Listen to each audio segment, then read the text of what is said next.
Inauguration అనేది జరుగుతోంది. ఇక్కడ టోలీచౌకీలో చాలా ఇంటర్నేషనల్ పేషెంట్స్ కూడా వస్తున్నారు. వాళ్ళకి రిజల్ట్స్ కూడా చాలా బాగున్నాయి. ఇప్పుడు మనం చూసినట్టయితే ఎవరికైనా కుటుంబంలో ఒక్క పిల్లడన్నా ఉండాలని చాలా ఉంటుంది.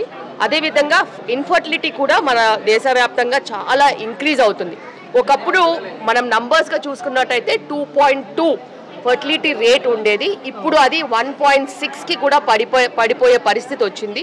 అలాంటప్పుడు మంచి ఎథికల్ ఫర్టిలిటీ ట్రీట్మెంట్స్ ద్వారా వాళ్ళ పిల్లలు అనే ఒక మంచి కళని నెరవేర్చుకోగలుగుతున్నారు.